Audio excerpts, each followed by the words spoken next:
Hello guys, this is Yogesh Parihar, third year MBBS student. In this video, I tried to clear your concept about HRCT, Coret's score and CT severity score. Also, I will discuss one HRCT chest report of COVID-19 patient who recovered already but still having cough. Let's start our discussion. अगर कोई Covid का confirm case है, then further investigation के लिए क्या approach रहेगी उसे जानते हैं। अगर पेशेंट को माइल्ड सिम्टम है और होम आइसोलेटेड है या फिर हॉस्पिटल आइसोलेटेड पेशेंट है, then in this case further investigation is not required. If patient age is more than 60 years, if patient have any cardiovascular disease, if patient have any serious illness और patient is diabetic, ये सब high risk factors हैं दोस्तों, जिसमें कि chest radiograph जरूर करवाना चाहिए। वहीं पर मॉडरेट और सीवियर सिम्टम्स की बात की जाए, patient should go for the chest radiograph at baseline. Then observe the patient. If patient have any clinical improvement, then no further imaging is required. But in case any kind of complication or worsening of disease or any atypical finding on chest radiograph,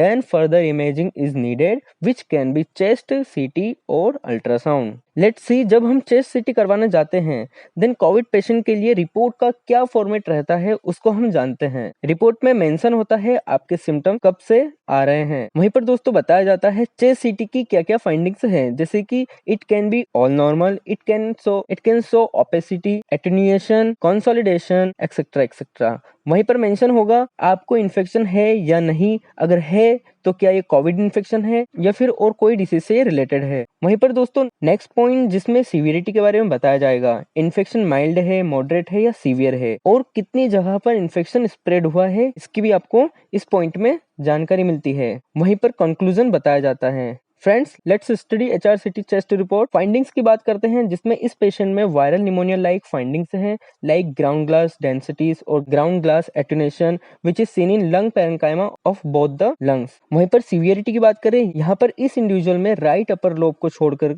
her lobe में minor infection देखा गया है। बाकी finding सब normal है। यहाँ पर एक इंटरेस्टिंग टर्म का यूज किया है, वो है ब्रोंकेक्टेसिस। ब्रोंकेक्टेसिस एक डिसीज है जिसमें ब्रोंकियल वॉल्स का परमानेंटली डैमेज होता है, जिसमें म्यूकस का प्रोडक्शन तो होता है बट वो मोबिलाइज नहीं हो पाता है, जिससे पेशेंट को क्रोनिक कफ हो सकता है। I don't know why this term used here for this COVID patient, as COVID is an acute infection. If you know, please tell me in comment box why this term used here. Coming to the main discussion, next point on Coret's score. यहाँ पर patient का Coret's score 5 है, means patient is highly suspicion for COVID-19. Let's see Coret's score. Friend, the full form of Coret's is COVID-19 reporting and data system. दोस्तों ये सिर्फ आपको level of suspicion बताता है COVID-19 का, आपको यहाँ पर सीवियरिटी कितना इन्फेक्शन कहाँ कहाँ फैला है ये आपको बिल्कुल नहीं बताता है। फ्रेंड्स, कोरेट 0 बताता है टेक्निकली इनसफिशिएंसी को, वहां पर किसी प्रकार का कोई इंटरप्रिटेशन नहीं कर सकते COVID-19 को लेकर के। कोरेट 1 यानी कि level of suspicion is very low for the pulmonary involvement of COVID-19, that is patient is normal और नॉन इन्फेक्शियस। वहीं पर कोरेट 2 यानी कि low suspicion for pulmonary involvement of COVID-19, यहाँ पर इन्फेक्शन हो सकता है बट COVID-19 हो ये जरूरी नहीं है। दूसरा इन्फेक्शन हो सकता है बट COVID-19 का नहीं। वहीं पर कोरेट 3 की बात जान लेते हैं, that is we are unsure about the COVID-19 और other disease, it can be a COVID-19, it can be other disease also.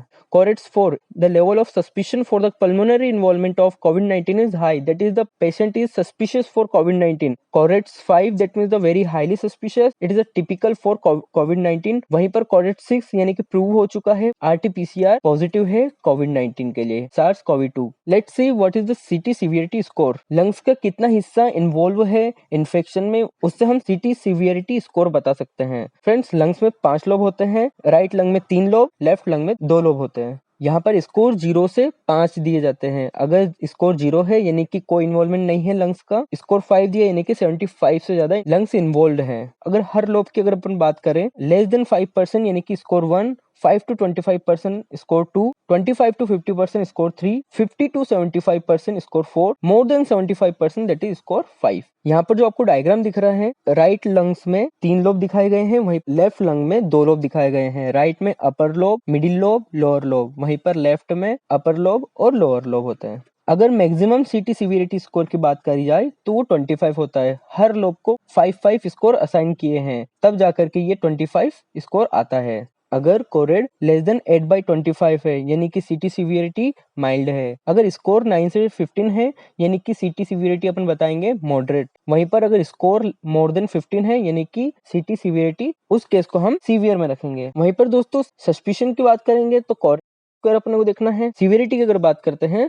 तो सिटी सीवियरिटी स्कोर देखते हैं। फ्रेंड्स, अब मैं बहुत ही इंपॉर्टेंट पॉइंट को डिस्कस करने जा रहा हूं जहां बहुत से लोगों को डाउट होता है। बहुत से लोग city severity score RTPCR city score में कंफ्यूज रहते हैं। दोस्तों, आरटीपीसीआर सिटी स्कोर हमें वायरल लोड के बारे में बताता है। अगर स्कोर ज्यादा है मीन्स वायरल लोड कम है। जितना ज्यादा आरटीपीसीआर सिटी स्कोर होगा उतना ही कम वायरल लोड होगा। सिटी सीवियरिटी स्कोर और आरटीपीसीआर सिटी स्कोर दोनों सेम नहीं होते हैं। सिटी सीवियरिटी स्कोर हम लेवल ऑफ इन्वॉल्वमेंट के बेस पर बताते हैं, वहीं पर आरटीपीसीआर सिटी स्कोर हम वायरल लोड के बेस पर बताते हैं। सिटी सीवियरिटी स्कोर में जितना ज्यादा स्कोर होगा उतनी ज्यादा ही सीवियरिटी होगी, और वहीं पर अगर देखा जाए आरटीपीसीआर सिटी स्कोर में जितना ज्यादा स्कोर होगा उतना कम वायरल लोड होगा, उतनी कम कॉम्प्लिकेशन यानी कि उतने कम सीवियरिटी होगी कोविड की। Thank you so much guys for listening me till the end. You can like this video and share this video to the needy people. Also, I need your support guys. You can support me by subscribe my channel. Thank you so much.